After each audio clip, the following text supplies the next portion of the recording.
Bilateral and unilateral contracts are a major focus for the national portion of the real estate exam because they define the legal obligations and the number of parties bound by a specific agreement.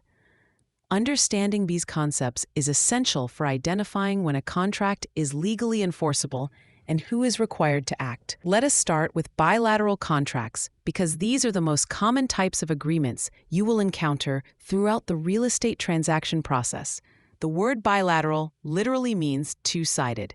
In a bilateral contract, both parties make mutual promises to each other, which creates a binding obligation for both.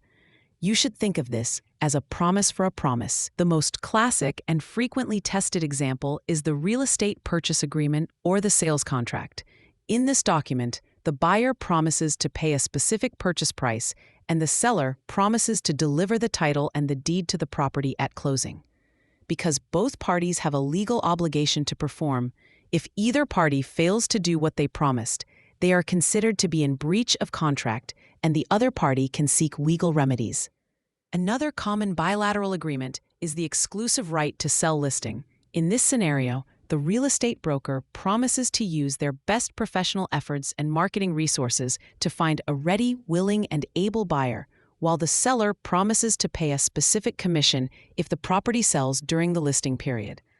Both parties are legally bound to their commitments from the very moment the contract is signed and communication of acceptance occurs.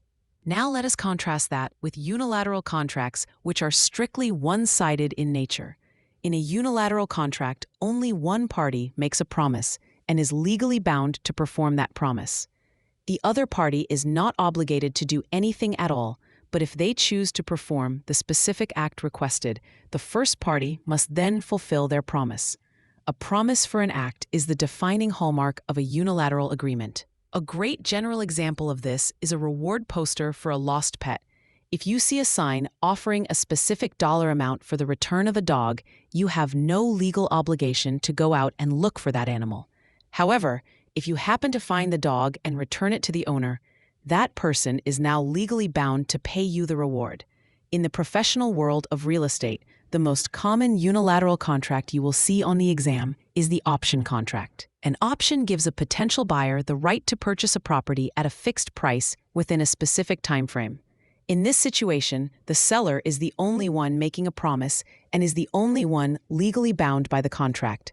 The buyer, who is often called the optionee, has no obligation to actually buy the property.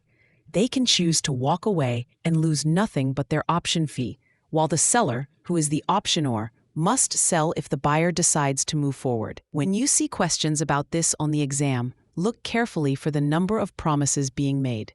If the question describes an open listing, remember that this is always a unilateral contract.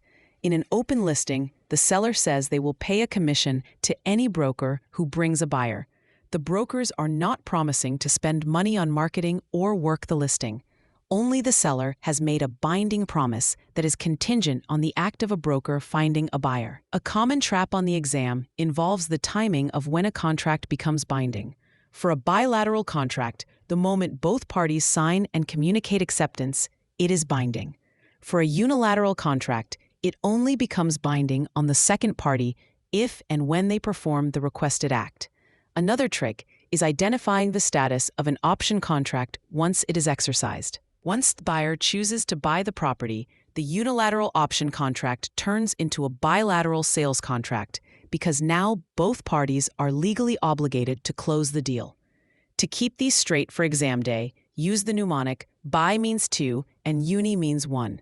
Bilateral has two promises, while unilateral has only one promise.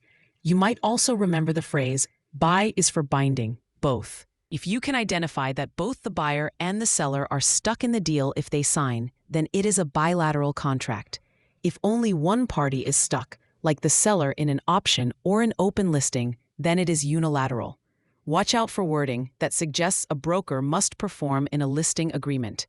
If the broker is required to market the property, it is bilateral. If the broker can choose whether or not to work the file, it is a unilateral open listing. Mastery of these definitions ensures you will not get tripped up by scenario-based questions that ask you to classify a specific real estate document based on who is making a promise and who is obligated to perform.